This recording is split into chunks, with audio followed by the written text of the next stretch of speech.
Hello everyone, and good morning. Thank you for joining us today, and welcome to our second webinar. We have a couple of firsts that we would like to share with you today that we believe will amaze you and change the way that you trade. So my name is Zachary White, and for today's webinar we have three objectives we'd like to share with you. The first being how BloodHound can help you. Secondly, some basic terms and concepts that will help you understand BloodHound.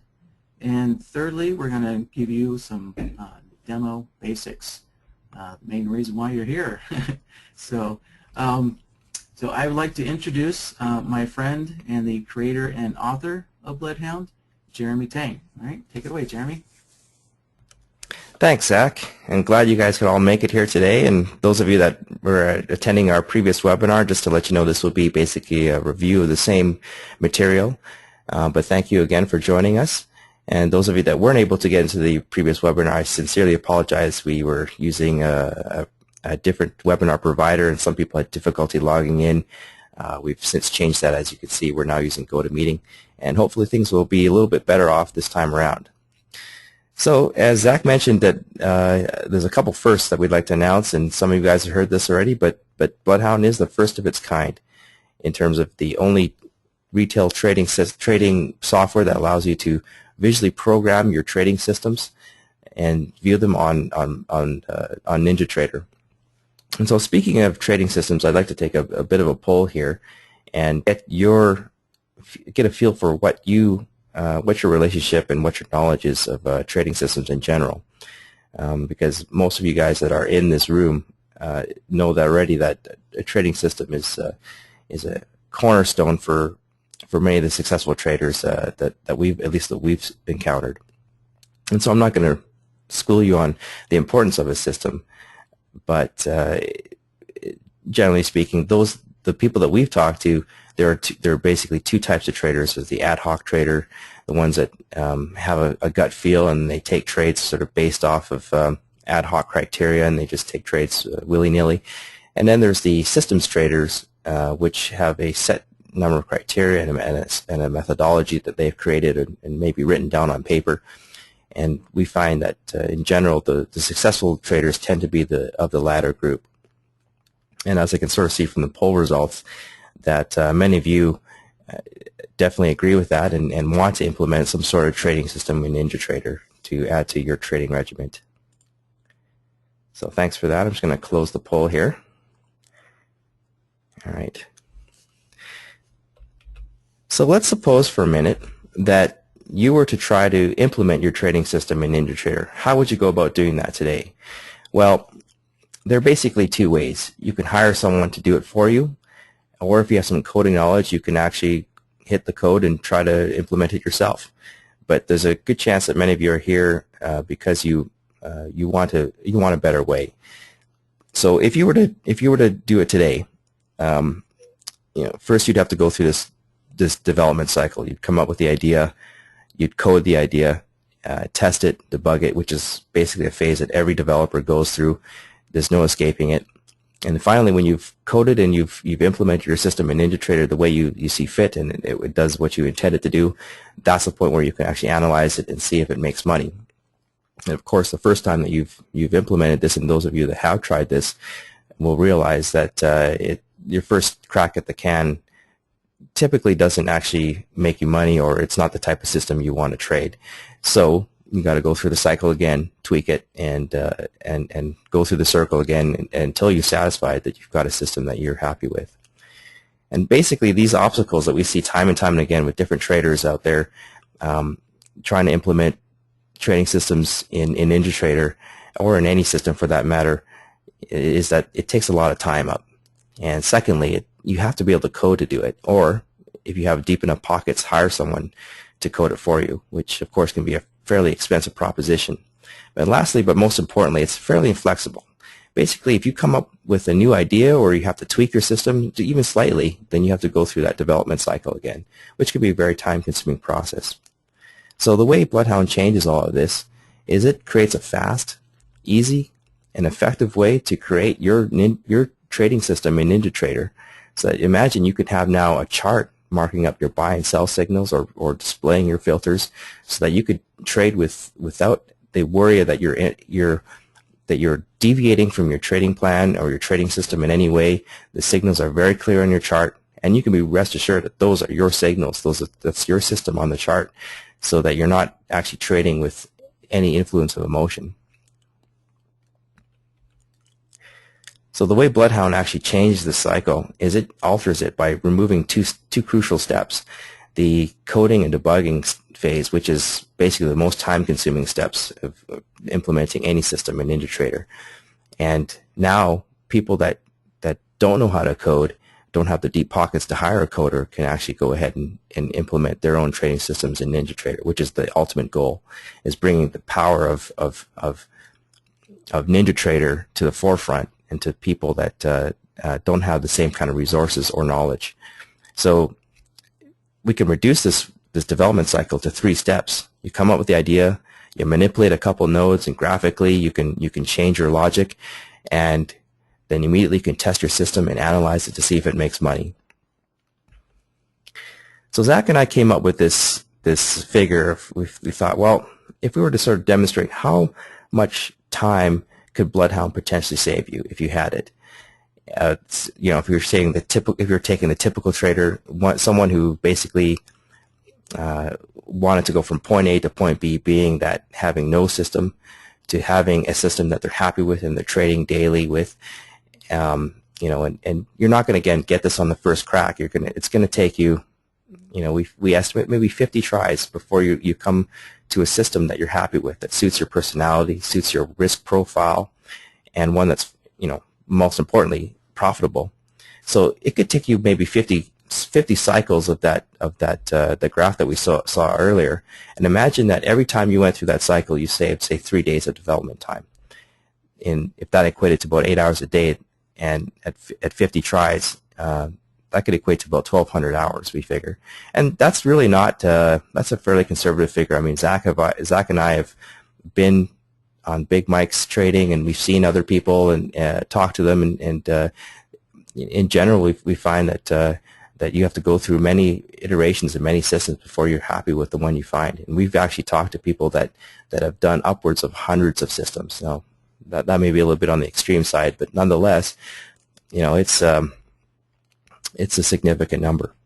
So if we were to sort of talk in the language of dollars and cents, that's basically the language of traders, and I'm sure you can all appreciate that. If we were to actually put a value to this 1,200 hours at $20 an hour, that's basically $24,000 worth of value that we believe can offer, BloodHound can offer you in savings. And certainly we don't charge $24,000 for our software. We charge a lot less, $495, which is for some of you, especially if you're just a futures and commodities trader, that's basically the cost of one good trade.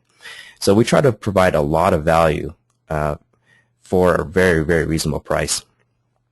So enough talk about this speed and action of how fast BloodHound can change your development cycle and how fast you can implement a system. Let's actually see it in action. I'm sure you're anxious to see that. So I'm going to pass the torch back to Zach, who's going to explain a little bit about a sample system that we're going to put together right before your very eyes. All right, thank you, Jeremy. So what I'm going to demonstrate here for you is I have an indicator that took me approximately a good solid week to code it up and to debug it and test it and whatnot. So, and I'm going to show you how to build this same indicator. It's a point system that a friend of ours put together for his own trading system. Essentially, you know, it's kind of a set of rules and based off of a point system. And when you get to a certain point value, it gave him the it was like his permissive to take the trade. It was still a discretionary system, you know, so we kind of, you know, took it in context with what the price action was doing. But, you know, the point of this demo here is, you know, 1 week of coding versus, you know, you being able to watch me to implement the same point system in BloodHound in real time. And it's just going to take a matter of minutes. So, and to assist me here so I can stay focused on what I'm doing, Jeremy is going to narrate for me while I build this system for you. All right, thank you. All right, thanks, Zach. Let's just make sure we've got the presenter changed over here to you.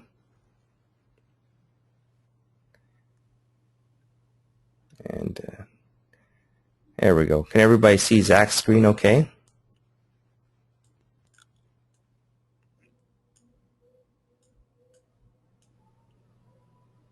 Okay, Zach, actually it looks like it's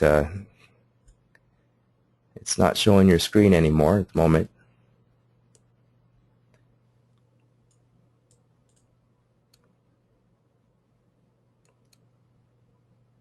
There we go. You're good to go. Okay, so can everybody hear me all right? So basically on Zach's screen you can see the main chart there on the very bottom with those colorful blue and red dots. That's Zach's original indicator that he built for his friend Noel, and Noel used to call this the Christmas tree because it basically lit up like one. And you can see that there's basically these numbers there that correspond to a point-based system that Noel's constructed. The idea being that if you have these set of criteria that Zach's written down on the left-hand side there with the notepad, and as each criteria is being met, it contributes to a certain number of points that contribute to basically a trade signal. And you can see the points being added up there, or you can see the points being assigned to the different criteria. And the point is, if you accumulated 7 points in a given direction, that'd be a permission to take the trade. So that's a basic understanding of this of Noel's system. And just to show you, like this is a little bit more of a complex system we'd characterize than say you would start off with if you were first using BloodHound. But this is also a demonstration of if once you get to Zach's level of proficiency with BloodHound, what's possible. So point-based systems are more than possible in BloodHound. And just below the chart data, so the orange bars are the chart data, and just below that is the BloodHound output, which is currently blank because we have an empty template.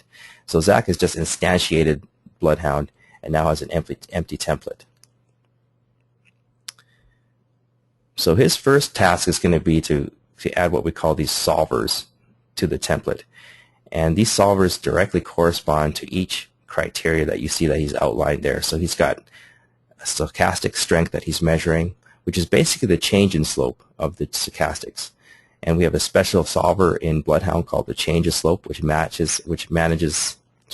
inspects the way the slope changes over time of any particular indicator. And you can see that he's got other criteria there. He's got the HMA9 and the HMA20, as well as the MACD and the regression channel.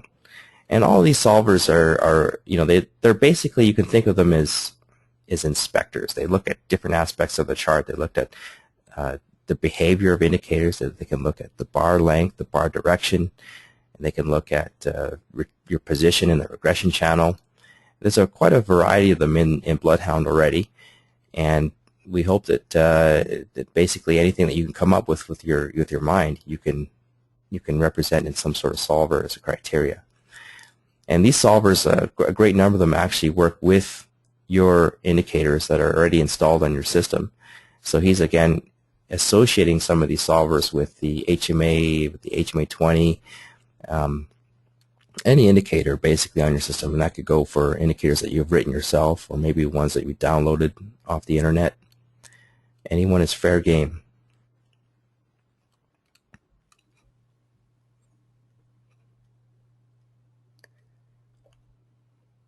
So I'd like to draw your attention now that you can see the BloodHound has actually got a bit of an output going here. We can see that there's some green bars and some red bars that are developing just below the chart. And you can see these red and green stripes. That, at least you could until he added that last one there.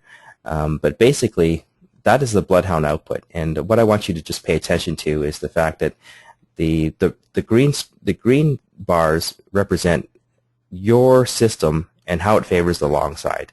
And the red bars represent your system and how it favors the short side. Now this is a little bit interesting. Now he's adding what he calls the MOMO, which is one of Zach's own indicators that he wrote.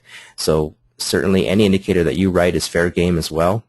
You can input any sort of indicator that you'd like, and if he goes down and select it, I just want to point out in the MOMO, it's got a couple different plots. Okay, if you look at oh, actually, sorry, the MOMO doesn't, but if you were to look at the MACD, for example, Zach, if you could just click that there, thank you.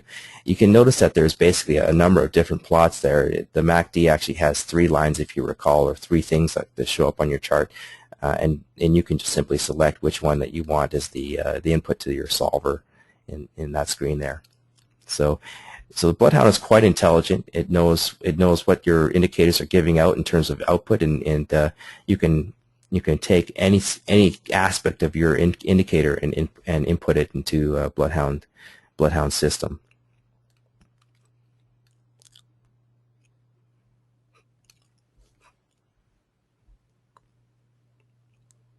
And I should point out, like, this kind of goes without saying, like, the easiest way to go about this is to first write down your criteria, just like Zach has done here. This is the quickest and easiest way. So a lot of you guys had mentioned that you had some sort of paper system already, and that you have your rules written down maybe in a notepad or on paper. That's the easiest way to start, is to outline your criteria, and then you can go in and find solvers that would correspond to each one of these criteria individually.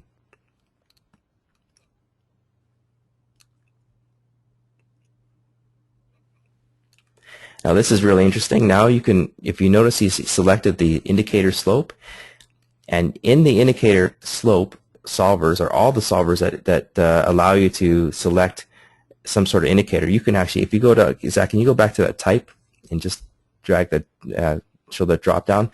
You can actually select, instead of an indicator, you can select a regression channel, price swings, as well as volume, closing price, and absolute value, just sort of depending on what your needs are.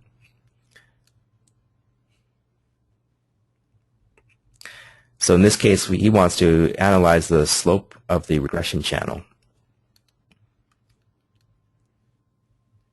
And finally, he's going to be entering the trade permissive, which is a 55 EMA. But the tricky thing here is, in null system, it sits on the 1-minute chart. So if you're one of those traders that likes to trade with multiple time frames, and you have a 1-minute chart up, a 30-minute chart, maybe a 300 tick up, BloodHound is well adapted to bring in data from other chart types and put it onto your main chart. So this is a great way to declutter your screen. So if especially you're just looking at maybe 1 or 2 criteria on other charts. For example, null system here, he just wanted to know if you're above the 55 EMA, that's a good indication. That's basically a permissive to go long, provided, of course, the other criteria followed it. But if it was below the 55 EMA, that was permission to go short. So it was basically an overall trend filter is what he had there. And having BloodHound take care of that for you is a great way to clean up your screen, so you can have this trade permissive there that will basically provide you as an overall filter, and you won't need to look at the larger time frames anymore. Or if you still, you can keep them up there, but now just having the data centralized into one chart is a great way to declutter your screen and keep your eyes focused in one area. So he's now moved on to the second portion of creating a BloodHound template, and as you saw, all the solvers he added earlier, those are basically, again, inputs that go into the BloodHound system. And now what he's doing is he's taking those inputs and he's going to massage the data as he sees fit. In our case, we're actually going to be looking at creating that point system that we've outlined there, and show you how that's done just given the input solvers.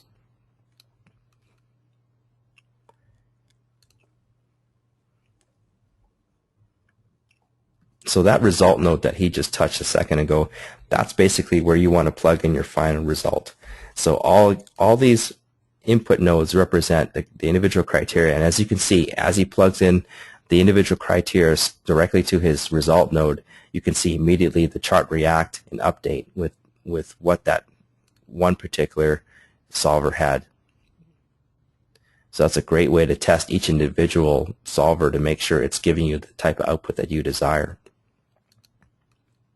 So again, don't worry too much if we're going really quickly and we're sort of going over the certain things that you may not understand immediately.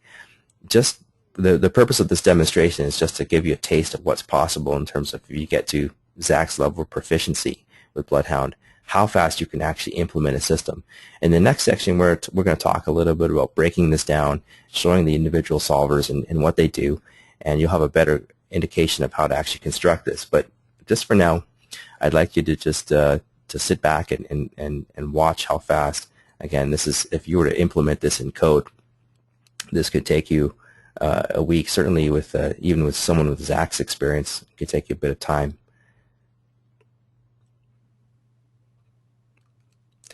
So that red node and those orange nodes, so you see the AND nodes and the additive node, those are actually what we call logic nodes.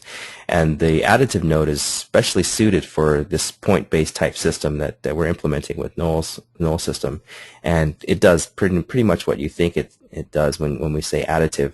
It basically adds the inputs together so that they all contribute a certain amount to the output. Because null system goes from basically a range from 0 to 7, and BloodHound, as I'll explain in detail in the next section, uses a range from 0 to 1. What he's doing there is just basically normalizing those input ranges so that they suit what their equivalent would have been had the output would have been 1 instead of the possible total, which is actually 9 in null system.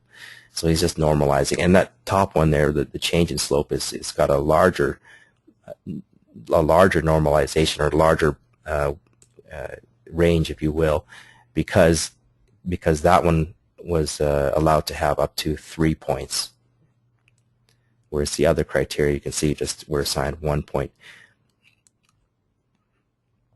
Again, don't worry too much about the specifics here. If you're a little confused by those sliders and what they do, we also have some excellent documentation on the website on how the additive node works, and an example there on how you can take the additive node and implement a point-based system just like you see here. So basically, he's done. Within the last couple of minutes, he's basically implemented an indicator or a system that originally took him a week to do. And as you can see in the chart, it's marked up the corresponding green and red zones, which correspond to nulls permissives to go in long or short. And you can use BloodHound in a variety of ways. It depends on your preference and your style, but basically the way Noel liked to use it was he would use the green and red zones as permissive to go in, and then he would take he would take the trade as a discretionary trade. If you like more concrete signals, we can show you as well that you can mark your chart up with just concrete buy and sell signals. So yeah, again, now you have a pretty good taste of what's possible when you get to Zach's level of proficiency with BloodHound. And Zach, how long did it take you to get, would you say, to this level of proficiency with knowing BloodHound and how to use it? Well, I think I've been using BloodHound now for about 5 or 6 weeks, but to get to this level took me about 2 to 3 weeks. Just kind of playing with it part-time, so because I do have a day job, so to get myself up to speed, for a couple hours after work, I'd just come in and play around with it. Essentially, I would just start with each solver individually, and just going to play with all the settings, and just kind of I'm more of a visual learner, so when I learned how to program, I kind of learned by following other people's already written code and example and just tweaking it, and so it's kind of the same way I learned BloodHound. Just kind of choose a solver, choose some indicators, and just kind of play with the settings, and so I could visually see what's being represented by BloodHound on the chart versus the changes I'm making in the settings. So once again, about 2 to 3 weeks. So. Thanks, Zach. So we'd like to get to show you today as well how you can play with the settings and what they do, but sort of a first step before to get to Zach's level of proficiency is to understand the basics and the fundamentals of BloodHound so that you know what's going on behind the scenes. So I'd like to change gears here. I'm going to steal the monitor back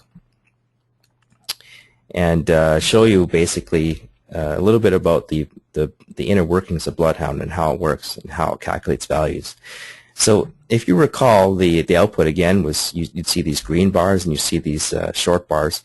Basically, BloodHound calculates a value for this long side and the short side at every stage of the way, at every stage of the calculation.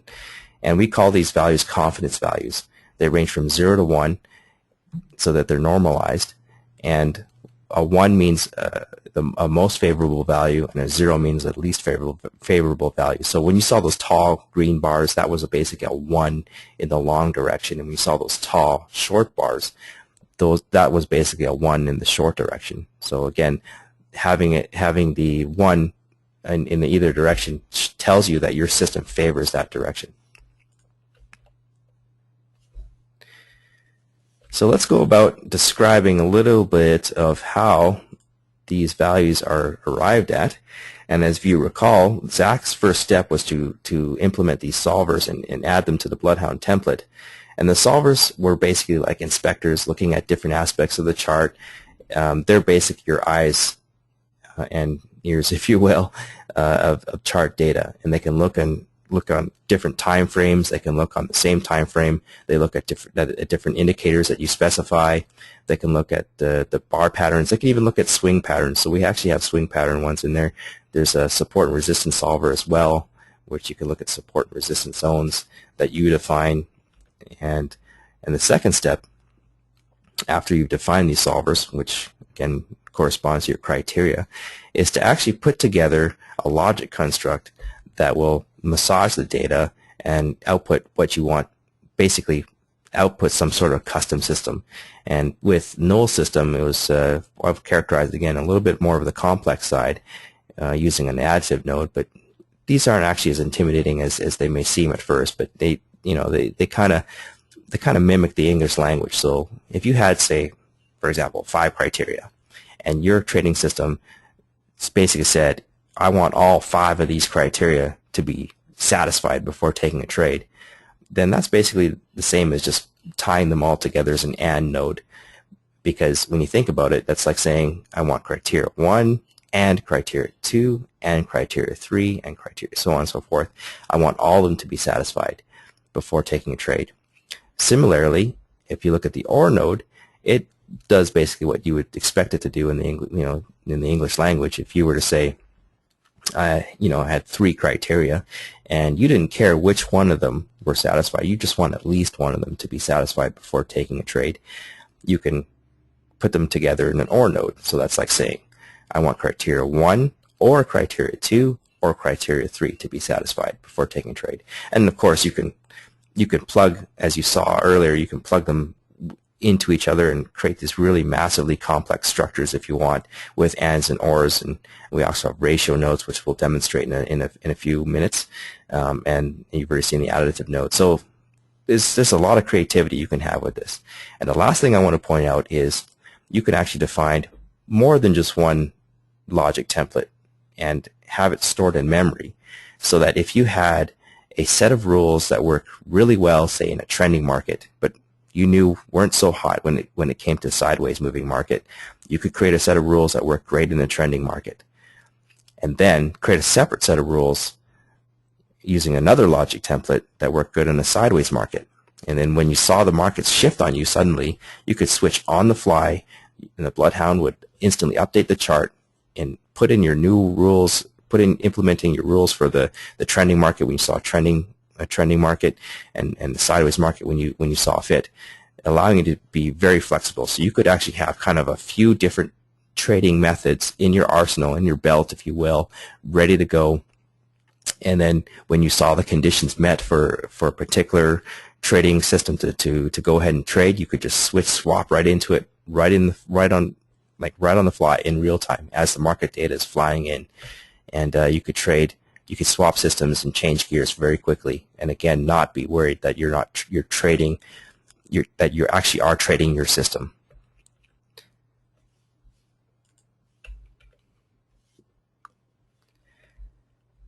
Okay, so now that you know all this background information, let's put it to a little bit of a let's actually see how this is composed, and now that you have a greater understanding of how BloodHound calculates its values in the background. So Zach, I'm going to pass it back to you to just take the screen here, and I'm going to describe what we got going here. We're going to do a little bit of a piece by piece demo. Okay, so I believe you can see my screen now. All right, so here comes the fun part. We're just going to play around for a little bit. So we're just going to show you some more solvers and some more possibilities here. So, and once again, Jeremy's going to help narrate here while I plug away. So, but just to kind of set things up, so we have the white line is the 100 EMA. The red line is the 10 SMA, and the blue line is 30 SMA. And we're going to demonstrate, the AND node again, and the ratio node, and demonstrate the stochastics using the change in slope in a little more detail. Right? So I'll hand it back over to Jeremy. Okay, so let's first of all break it down here. Again, that white line is the 100 EMA. It's a very typical, it's very typical for a lot of people to use kind of a trend moving average to find out what the overall trend of the market is where it's going. And so to show you an example here, what we're going to do is take that 100 EMA and analyze it. And what we're interested in right now is the slope of that 100 EMA. So this is another great feature of BloodHound, is any system that you've described, you can save it as a template.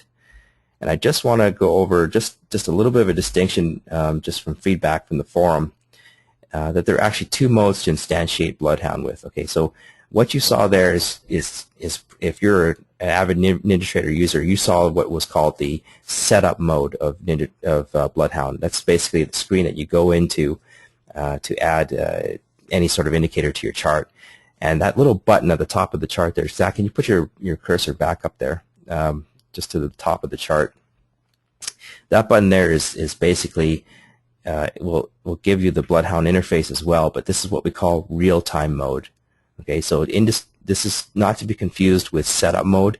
Real-time mode, it looks very similar, and of course the functionality is, we try to make it as similar as possible, just to reduce confusion, but there are certain things that you can't do in real-time mode due to some limitations with the way indicators work in NinjaTrader, and some things that can only be done in what we call setup mode. So Zach, will you bring up setup mode one more time just so we can illustrate that? So to bring up setup mode, it's just like adding any indicator to your chart. That's right, you go right-click it, go to Indicators, and go down to the SI BloodHound. If you select that, and the top right, you see the template there. Okay, so go ahead, just activate that for a quick second. So in setup mode, this is where you can actually add your time frames, your other charts, the chart button exists. As well, if you go to the file menu, this is where you can load up your previously saved template. So again, if you're in BloodHound and you're like, oh, where's my template? Don't panic, it's always there. The way you have to get to it though is you have to go into setup mode. So you can't be in real-time mode when you do this. So just a minor step there, but it's important to distinguish the two modes. Okay, Guido says he doesn't understand it. Just want to be sure, just to reiterate that there are two ways to get to, or two ways to manipulate your BloodHound template. That is one through using that chart button at the very top of the chart. And the other way is to go through the NinjaTrader indicator ad screen. And so there are certain things that you can only do in the NinjaTrader ad screen. Again, that is you can't add, you can add new time frames and you can load up your templates, but that has to be done in what we call setup mode, not real-time mode. Okay, so he's in real-time mode now. And in real-time mode as well, you'll notice that as soon as he adds any sort of solver or any sort of data to the BloodHound indicator, the chart will update immediately. So here is adding the 100 EMA, as we talked about before, and he's used an indicator slope to analyze the slope of the 100 EMA. And now you can see that the chart is nicely painted with these green and red zones, and that basically represents in the 100 EMA, which is that white line there. Whenever that 100 EMA is rising, you see a nice green zone, and whenever you see the red zone, that's when the 100 EMA is falling. So BloodHound can be used basically as a trade filter as well. If you have your own discretionary, if you like to take your own discretionary triggers, you can use BloodHound to simply just paint your chart up with filters. And in this case, we just got the one criteria there. We got the 100 EMA, and we're looking at the slope of it. So the second thing we want to demonstrate here is looking at what we call an indicator threshold. This is basically testing the indicator against a particular threshold number. So we're going to take the MACD histogram, and as you notice, he's got the MACD selected. And as we pointed out earlier, you can actually, the MACD, remember, it actually plots three different things. It plots the MACD, the average, and the difference line. And we're just interested in this case just in the histogram, so we're going to select the difference line. And if you look at the bottom of the chart there, just below the price bars is the MACD histogram.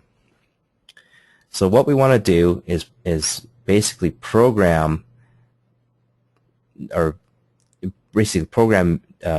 BloodHound so that it will paint the chart red when the histogram is below 0 and green when the histogram is above 0. And so he's done that, as you can see, very, very simply by just using an indicator threshold.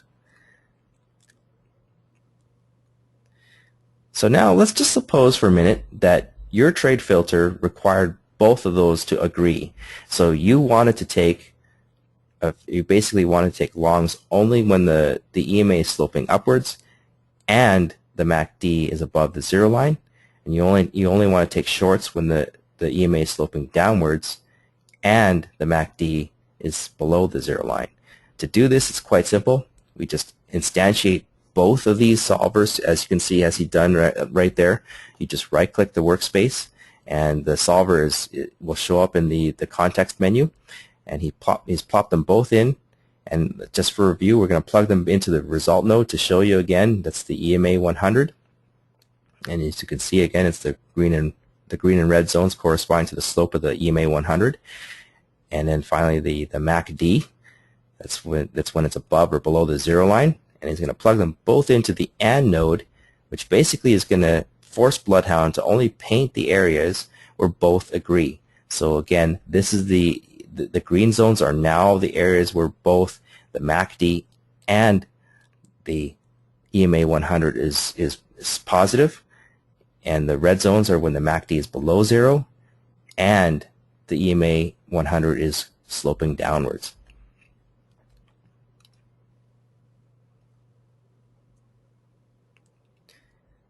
So that greatly filtered out some of the green and red zones, and basically that's a combination now that we see. So is anybody confused by that? Okay. So the next thing we'd like to show is the let's take a look at the stochastics. And the stochastics it's kind of like an oscillating indicator. It goes from 0 to 100, and it bounces kind of up and down, and it tries to mimic sort of the cycling of the cycles in the market. So what we're interested in here, and both Zach and I are students of Roger Felton, who is a avid scalping trader, and one of the things that he really liked to look at was the change in slope. So he would actually not just look at the angle of which way the indicator was going, but he actually wanted to detect things like, is it starting to curl over? Is it starting to change directions? So look at the stochastics right now. You can see these kind of up and downs, and you can see these nice little curls as it changes directions. He would actually take the indication of when things were starting to keel over, when things were starting to topple over and change from a positive slope to a negative slope.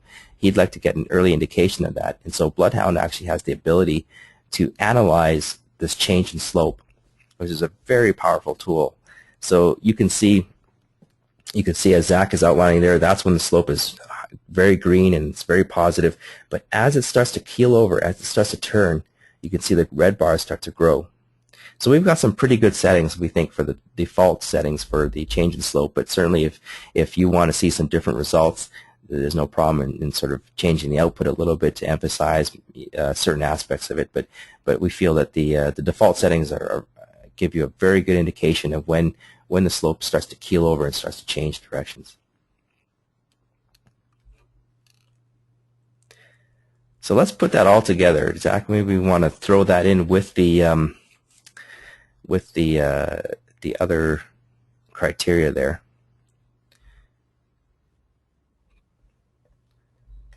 A thing to note as well, if you notice on that stochastics change in slope, instead of getting these solid green bars and solid red bars that were sort of what we call digital values, like on or off, actually, Zach, plug that stochastic slope back into the results so we can just see the stochastic slope by itself. Yeah, there we go.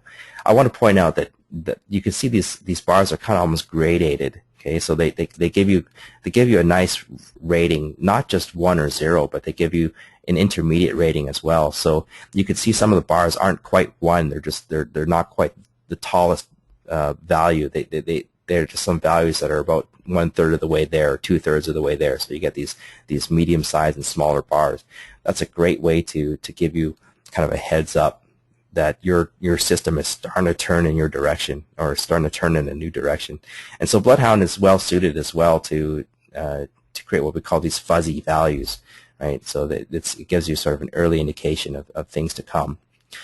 Alternatively, if you don't like that, you can always just change the output and nail everything down to a 0 and 1 if you're more of a digital type trader. So some traders don't like the fuzzy logic.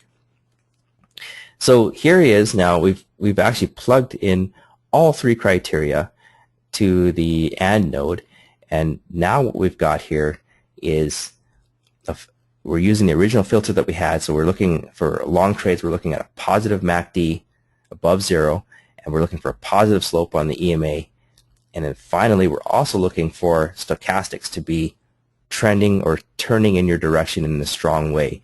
So BloodHound has now marked the chart with basically all 3 criteria agreeing before you see a nice stripe like that. So yeah, if you take a look at that section he's got outlined there, you can see the MACD is clearly above 0. You can see that the EMA 100 is also sloping positive.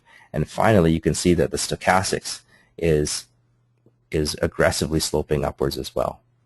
And notice how actually, Zach, if you were just to put your cursor just a little bit beyond that lower circle that you've got over the stochastics, you see how at that point, that's when the stochastic starts to keel over and it's starting to bend in the other direction. So according to the criteria with the stochastic slope changing in the other direction, we've decided BloodHound has detected that, and that's why you can see the green bar starting to decline there. So that's what you're seeing, and that's the effect of having the stochastic slope, change in slope indicator. Mazo asks, I'm sorry if I don't get to all questions. We'll go through the questions at the very end, but just to be rest assured for those of you that are worried that we're not recording it, we are recording this this webinar, and will be posted on the website after we're done. So let's take a look at indicator crossover. This is something that that you saw with the probably with the quick start guide if you were able to check that out. And on the chart there, he's got the orange line, and he's got the blue line, which basically corresponds to the 10 SMA and the 30 SMA respectively. So BloodHound can also detect crossover events. It can also detect inflection events. So a variety of different analysis is possible on behavior of a particular indicator or indicators together. So let's just isolate right now the crossover indicator.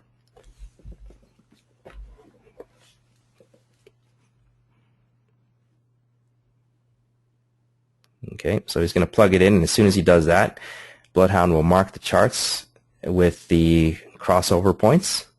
As you can see, the red is when the the orange line is crossing beneath the blue line, and vice versa for the green line. Actually, Zach, why don't you click that crossover button there one more time, and let's go to the decay value. I want to show this. This is a really neat feature. So at the bottom of these, and some of these indicators, some of these solvers have this.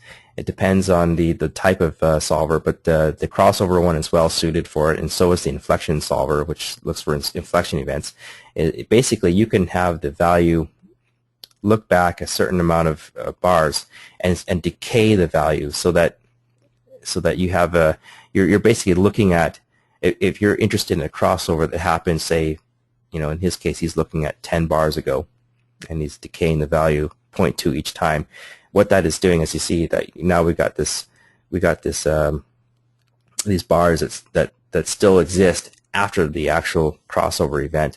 So this is useful again if you're trying to piece together some criteria and you just want to know that there was a crossover that happened X bars ago.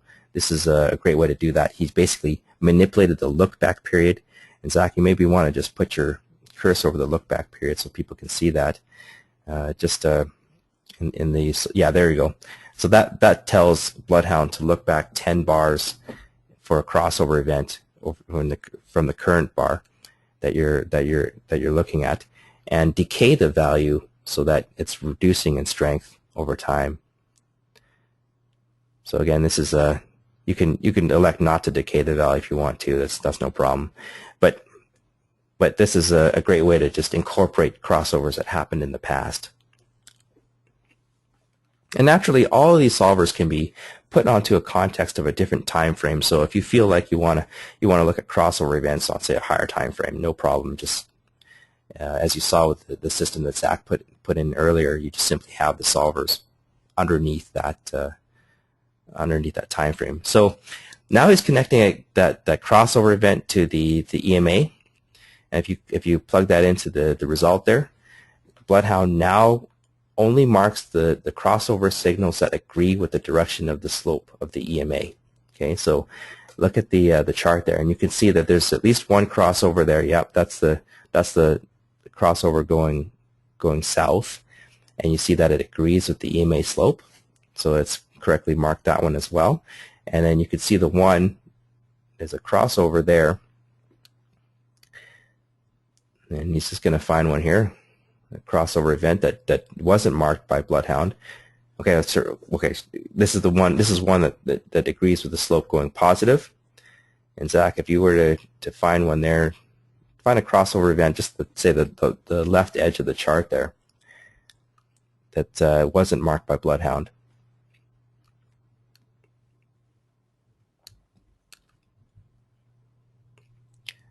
Yeah, let's find a clearer example. There we go. There we go. No, that's the EMA. We're not looking at that crossover. We're looking at the blue and the orange lines there. Right. Okay. Keep going. That one agrees with the EMA slope.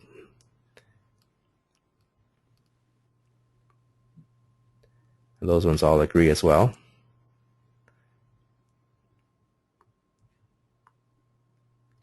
There we go. Okay, so we're in about the middle of the chart there. You see, there's a crossover, and that's a short cross, but you can see the EMA is sloping upwards.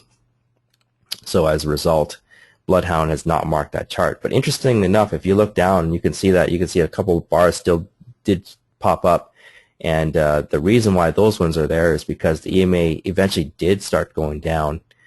And it's remember we had set a bit of a decay value with the crossover there, and that decay value allows BloodHound to basically remember that it crossed over a few bars ago.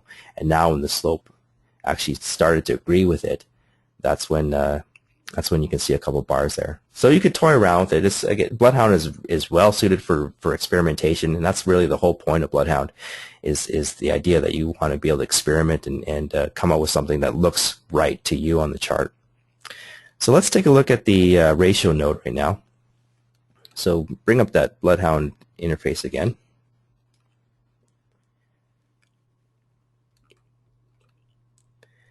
All right, let's add all the criteria there. I want to demonstrate, maybe just expand that a little bit bigger there.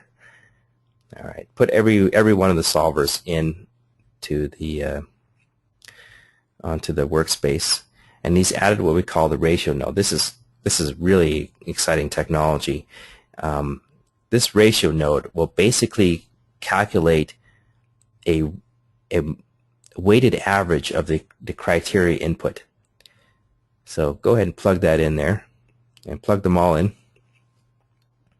Okay, so what this represents is this is kind of the essence of fuzzy logic, and again, this is kind of a new concept, a new technology, only really possible with BloodHound. And the idea is, if you had, in this case, 4 criteria, you're not quite sure what the influence of one criteria, which is more important than the other, this is a great way to visually check that out and see how to manipulate that. So notice how on this node, so what he's done is he's selected the ratio node, and when he selects the ratio node, you can manipulate the inputs to this ratio node, and he's touching right now what we call the output multiplier. This is kind of like increasing and decreasing the influence of each one of these individual inputs to the ratio node. So it's again calculating a weighted average, and right now, as you saw, he was increasing the influence of the 100 EMA slope, and so he's really making the 100 EMA slope the dominant criteria over the other criteria. And this is, again, a technology. You wouldn't be able to create a system this way any other way. You would need basically an interactive system like BloodHound to do this. And this may not be a familiar way to create a system for many people, but it's an exciting way to do it because you can see instantly on your chart which criteria actually influences your trading system, like on the fly. So you can literally play around this, experiment with it, find out that, say you had a feeling that the 100 EMA is probably the most important factor in your trading system. Well, go ahead and just increase its influence and plug it into ratio node and pump it up a little bit in terms of its influence over the other criteria and see how that affects your chart. So you can go back and forth, and BloodHound, again, is really well suited for doing this kind of interactive experimentation, and you can literally create systems that honestly you would not be able to create otherwise. And if you were to try to code something like this up, the cognitive dissonance between changing a value, executing it on your chart, just simply takes too long for you to get any reasonable results. So BloodHound is very strong at doing this. So the last thing I want to show you is the support and resistance solver, which is also a very exciting little piece of technology that we put in here. And let me just sort of preface this, and a lot of you guys are already familiar with support and resistance, but let's just say say you're an Olympic sprinter, you're on the start line, and you've got basically a strong headwind coming at you. Naturally, that headwind's going to work to counteract your ability to run fast. So we have this, what we call headwind mode and tailwind mode in support and resistance, and we want to show you the headwind mode. The idea being is, say you had a support and resistance line defined, and in BloodHound you could define pretty much any indicator to be your support and resistance line. In this example, we're just going to use the 100 EMA, right? So if your 100 EMA was your resistance line and you're going long, you generally don't want to be trading into it. In other words, you want to make sure that there's enough space between you and that resistance line so that you have enough room of profit. So it doesn't, you don't bounce the head against the resistance point and have it come back down against you. So likewise, if you're taking a short trade and say the support area is below you, the worst thing you could do is basically take a trade into that support area and have that support area bounce the price back up at you and ruin your trade. So what this little solver does is it measures how much room essentially do you have to go before to keep you out of trouble. So if you look at the line there, this is the 100 EMA. Where in this case we said that's going to be the support and resistance line or area. Essentially, further away you get from that point of resistance, the more your system says you're okay to go long. So he's highlighted there this nice green area, and it's green because the solver says that you've got plenty of room to go long there. But as you start getting closer and inching closer and closer to that EMA line, your room starts to diminish. So you have less, I guess, profit area, potential profit to go long there, because that resistance area is just right there. You can see now those bars are starting to shrink. So the support and resistance solver is designed to keep you out of trouble, keep you into, and get you into trades, sort of keep you out of trades that you would be too close to a danger zone, if you will. The same goes for the short side there. Basically, if you have enough room below you before you hit that support area, the BloodHound will give you nice tall bars.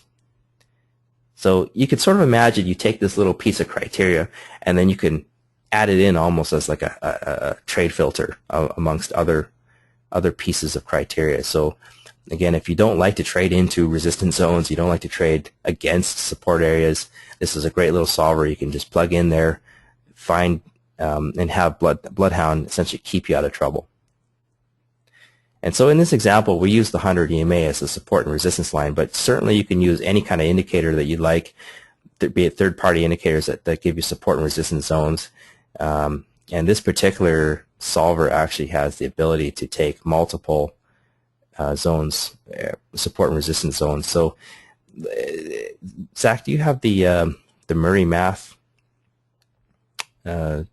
indicator on your system? Let's take a look at that and see if we can bring that in.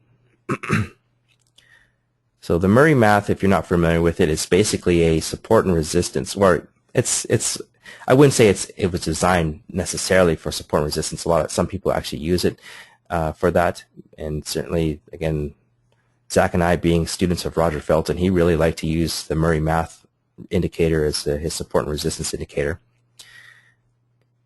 But basically, yeah, just click on Murray Math there. And you notice in the bottom right hand, the Murray Math indicator actually gives you many different plots. I think there's 8 in total. And you can certainly use them all and click them all as your support and resistance lines. Feed them into the support and resistance solver. And instead of just having that one EMA line, use all 8 lines instead. So likewise, maybe you've purchased a support and resistance indicator from a third party, and it spits out a bunch of different lines. This is the Woodies. That's another popular one to use for pivot points, I believe. So any one of those you can plug right in, and as you can see, BloodHound can actually take the data from multiple plots from your indicator.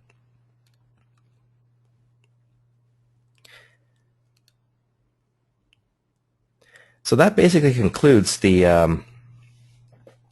demo portion of BloodHound. I'd like to move on to answering some questions. And of course, this webinar will be recorded.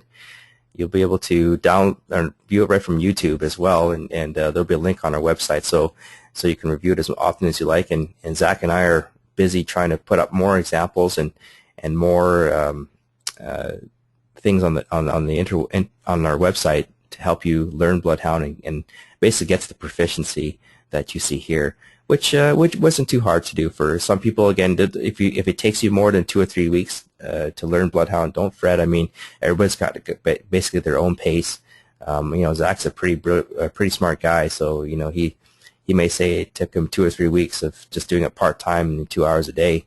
But if it takes you a little longer, don't be discouraged. But just to let you know, it's when you get to that point and you get that ability to manipulate systems like he's got here. And in fact, you'd be able to just create systems basically with the snap of your fingers.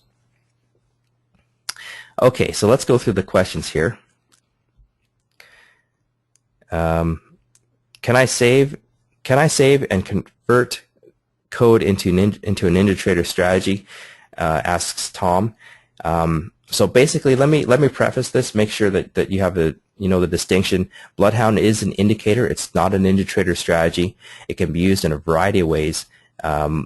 not the least of which is using as a discretionary trading system, like say Noel would use it as, using permissives and having your chart marked up with buy and sell zones. So that's one way to use it. Another way to use it is to actually incorporate it into a strategy. And on our website, we have some example code on how that can be done.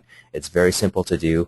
So BloodHound being basically a logic engine, just to be absolutely clear, it doesn't manage your trades. It just simply, it can be used as a way to program your entries, but in terms of placing stops, in terms of placing profit targets and whatnot, it currently does not do that. It's an indicator, and so strategy code has to be written to manage your trade. And those of you that have written strategies before are going to be pretty happy to know that, yeah, you can plug it in and use BloodHound into your strategies and use BloodHound as your entry engine, and then maintain your existing trade management code. So it's a great way to speed up your development cycle if you're into creating a fully blown automated system as well. BloodHound will certainly take you 90% of the way there, or depending how you look at it, trade management is quite an important part of the equation as well. But it'll take you a significant step in that direction, and then you just simply have to worry about the trade management. You can use BloodHound to worry about the entries.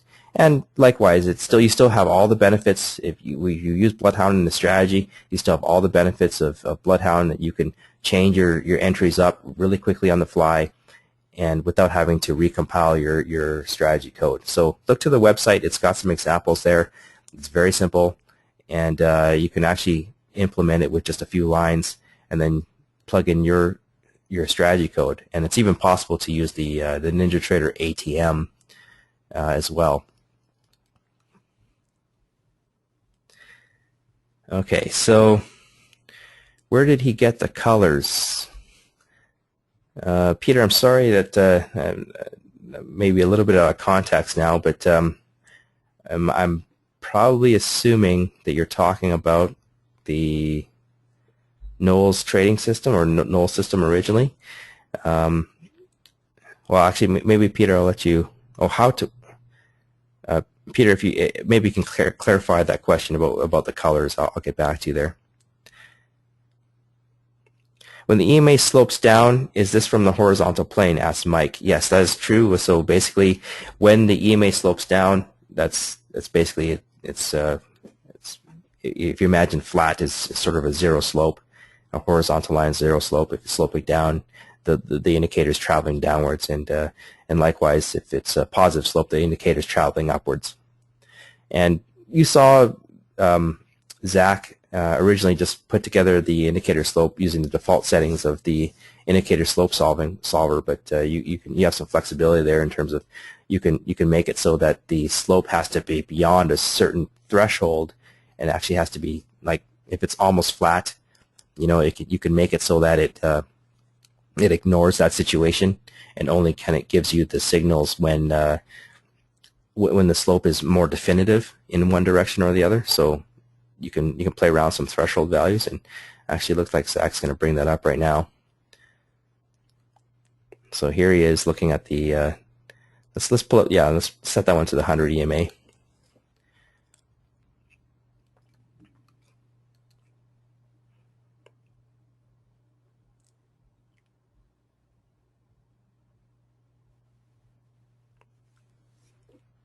Okay, and if you don't mind, folks, I'm just going to delete questions that I have here as I've answered them. All right.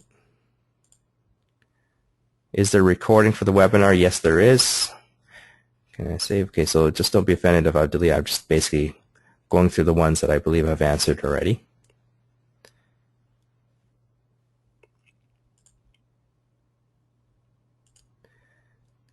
Okay, oh, Peter wants to show how to do a nested indicator. Yeah, we'll show that in a second here. Okay, actually, well, let's just stick with the slope. I want to show that first there. So go back and go to indicator slope, yeah. And the 100 EMA. Oh, you've already done it, okay. Zach's one step ahead. I guess while I was deleting it, he was actually nesting the indicators. But yeah, that's essentially, Peter, I hope that answered your question, but that's how you would nest your indicators. Again, you click on that button there, And this is if you want like triple EMA, which he's set up there. You can feed the one EMA value into another EMA value into another EMA value just by clicking the nested input button. So if for those of you that are familiar doing this with NinjaTrader, you had to actually instantiate the indicator, then go to the inputs and change the input so that it was not the closing price but another EMA. And you have a lot of flexibility, so you can stack whatever indicator you want inside of another indicator just like that.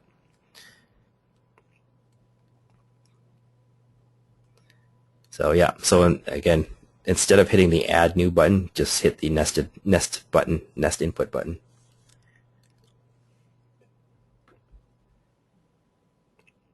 And so he's got a little bit of a tree there, so you can remove pieces of the nesting indicator as well.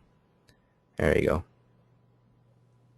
Yeah, Zach, bring up the 100 EMA slope. I just wanted to illustrate this. So yeah, just get rid of the nesting there for a quick second there. And Peter, I hope I've answered your question.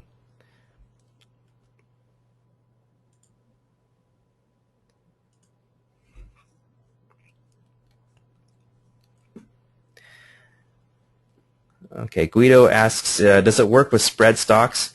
It currently doesn't have the spreading feature in it yet. That's definitely on the table. I've actually got a developer that's working with me right now, and he's a pairs trader. He loves that kind of stuff, and so that's basically what we want to implement next. In the meantime, I believe there's another indicator out there called the Ultimate Indicator. I'm just going to type that in the chat window. It's called the Ultimate Indicator. Okay, you can. Oops, I think that went to privately, so let me just get that to everybody here. It's called the Ultimate Indicator. It's a free indicator. In the meantime, you certainly can just download that one and use that as an input to BloodHound. So you can analyze that indicator against a certain threshold or against you can analyze its slope or so on and so forth. So there's certainly a way around that at the moment until we explicitly put in the ability to do spreads. Okay, Zach. Okay, let's connect. This is what I wanted to show originally. Let's connect the 100 EMA in there, and then I want you to just muck around with the minimum and maximum slope values. I just want to just illustrate that basically where some systems tend to falter a lot that analyze slope is when the EMA, or sorry, when the indicator that you're looking at is actually flat. So Zach, maybe just go in and scroll to like a flat zone on the EMA on the chart. I just want to take a look here. Yeah, there we go. Okay, there you go. So you see how now BloodHound is basically omitted sections where the EMA is essentially flat. That's kind of where the slope tends to change directions. But another danger zone that we learned from Roger Felton is you don't want to be trading when the market is trending sideways, right? So this is kind of another way to use the slope indicator is to have like a trend MA like we've got here, and maybe you're just not interested in when it goes flat. You want to stay out of those areas. So we're using the 100 EMA, which is a fairly slow one, but suppose you had maybe a quicker EMA, you'd see a little more flat zones. But basically what he's doing there, he's manipulating the minimum slope, which basically tells the solver, I want the slope to be at least this much, right? And these are small numbers, like 0.2 ticks. That's a small number. And remember, a moving average doesn't change too much value from bar to bar to bar, right? It's an average, not it's a smooth line. So those are typically very small numbers. But the whole point is, play with those numbers and get something that you're happy with that you can see visually on the screen. So that's a nice little flat zone there. And if you were to use the indicator slope instead of just maybe looking for the slope in general, but you're interested in filtering your trades, so you're getting out of these you're not trading in these dangerous flat zones. That's one way to use it.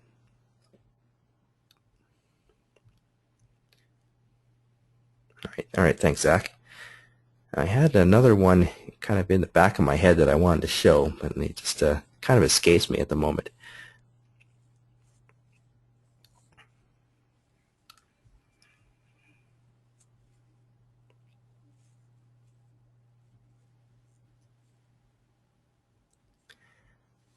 All right, so if there's no other questions, I'd like to wrap it up here. Oh, actually, wait, there's one more thing I did want to show. This is something we didn't show. Like a lot of the stuff actually we're going through right now, you know, and I can still see a lot of you guys are still here. So, you know, if we're overstepping our boundaries in time, feel free to leave. That's no problem with us. But one thing I wanted to show was the inflection indicator, or the inflection solver. Sorry. So this is inspired as well from another trader that we used to know that had systems based off the inflection points. And an inflection point, mathematically described, is basically a point where the slope goes from positive to negative. Okay, so it's a definitive point in time where the slope has actually changed directions. Okay, I think maybe the easiest way to illustrate this is probably, you know, let's try the what do you got there? You got the SMA 14. Well, let's try it on the stochastics. There would be a lot of those there. The stochastics would be probably a good one there, Zach. Yeah, so go to indicator inflection and choose the stochastics. Yeah, you can actually change. Watch this. This is really cool. But you can actually change the which indicator that the solver is looking at right here in this screen. So if you plug it right in, right, and right now it's tied to the SMA 14, but let's take a look instead at the stochastics. So you don't have to go to that solver screen. You can do it right here. Just basically selected the node. Yeah, let's look at the D. Sure. All right, plug that sucker in. And now look at the chart. Anytime the slope has gone from positive to negative, right, that's that little hump there. Basically, you see that just before that bar it was positive, now after it was negative. BloodHound has now marked up the all the slopes, the change in slopes in the stochastics indicator. So we used to know a trader actually that used this extensively. He would actually use this with triple EMAs and all sorts of exotic indicators, but he had these in his criteria. And just like you saw on that crossover solver, this one actually can decay values as well. So if you're interested in points at times where a particular indicator has changed direction recently in the last couple bars, you know, you just change the look back period, and you can also change the decay value, which is that output decreases value. There you go.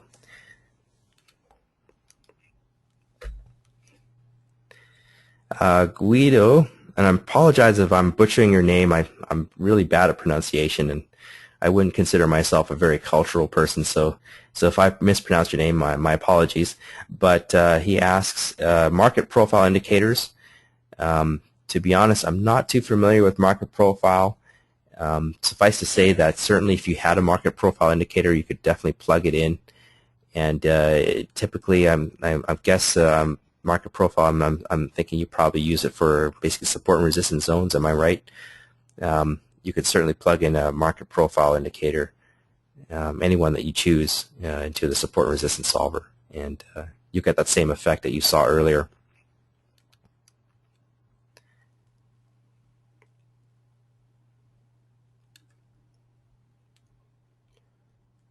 Okay, well, I think that about does it for the questions, and I certainly don't want to hold people here longer than they need to be. So I'm going to wrap things up, and just remember that there's a support forum as well, and if you have any questions, you know, please post on that support forum. One of us will get back to you with examples. Look to the documentation in the future as we beef it up with tutorials and more pictures and documentation or examples. My next priority is to put up videos there to basically break down some of the stuff you saw here today, but also stuff that we weren't able to squeeze in. You know, BloodHound's a fairly extensive system, and because it's an open book, it's basically think of it as like a blank canvas, and you could create any kind of system you want in there. It's something you're not going to learn overnight, and certainly not in the hour that we just showed you here. But that's why there's a 30-day trial. And we give you ample time to experiment with it and see if it suits your needs. Just a little word of warning out there. We did update BloodHound to version 1.02 And if those of you that are having a little bit of problems updating from 1.0 to 1.02, you can certainly post on the forum or go to the support inquiry email. I'll answer you, because there's a file that was there in the original version that has to be deleted first before you update. That's the only time this will happen. We apologize for that. If future updates will be a lot easier. You just simply import the Ninja script like you did before, and automatically the old version will be overwritten. But because we had basically a strategy example file that was placed in a directory with the older version, the update was not quite as straightforward. So we've had some users sort of giving us feedback on that. So apologize for that. Again, that won't happen going forward. That won't be happening going forward, but just be aware that there's a little bit of a hiccup when you update to 1.02 for some people, and that's only if you had the original version of BloodHound when it first came out on April 1st. The divergence solver, Tom, we don't have a timeline for that quite yet. There's quite a list of things that we've got, and we're prioritizing stuff right now. So unfortunately, I can't give you any more details, but I'm definitely aware you're looking for divergence. I know there's a few traders out there that like divergence. And in the meantime, there is some divergence indicators that are out there for free, and we've plugged in those indicators into BloodHound to see if they work, and there's definitely no problems there. So there's a free divergence indicator out there. I'm sorry, I don't remember it off the top of my head. I think it was just called divergence input or something. And you can certainly set that up. In fact, that one uses the nested indicator. It uses the nested feature that we saw earlier to get the right inputs. But you can certainly plug that into to NinjaTrader or to BloodHound and use third-party divergences indicators.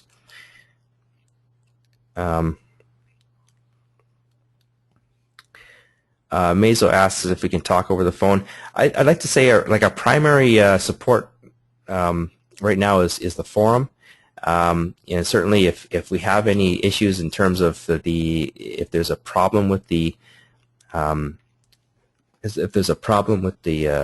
system itself, like a bug and whatnot, I'd like to contact you and see if we can work it out. But I'd like to, at least for the first while, just to see if we can solve your problems on the forum, just because if you have say an issue and you're looking at trying to do something,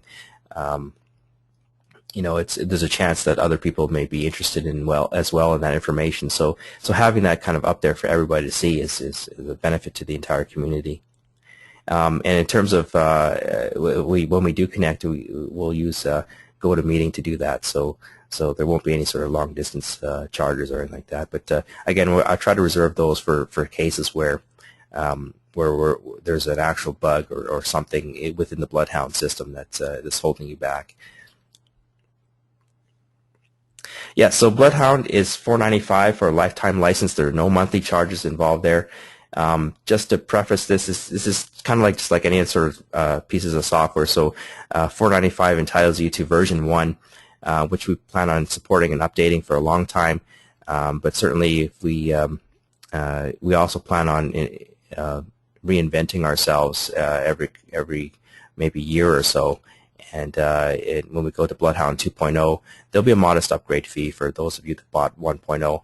And again, that's just to keep the reinvestment allows us to the revenue allows us to reinvest our resources into the product and make it a stronger and more give it more features and satisfy more people and hopefully it covers more different types of trading systems and yeah, actually that's an amazing thing I'm finding is just in the last 10 days since we've released it, people are starting to find ways to use BloodHound that we never even thought of, which is fantastic. So we love the feedback and certainly the amount of time and effort that we put into it, we feel it's really paying off.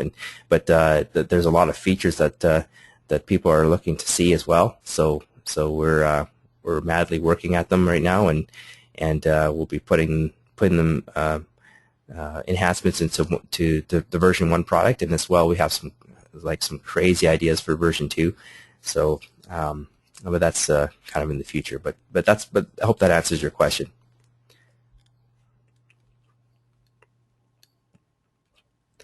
Okay, so that looks like it wraps everything up here. I've answered everybody's question.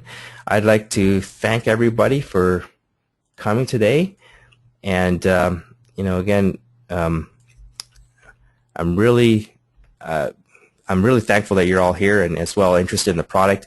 And in conclusion, today we learned what BloodHound, what it is and how it works, what it can do for you. And we went over some basic operations and demoed some of the stuff, some of the software for you. So I encourage you, if you haven't done so already, to download it and check it out.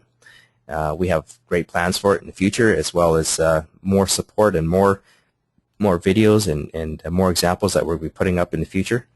And lastly, I'd like to thank you for attending. And you have yourselves a great day and happy trading. Thank you very much.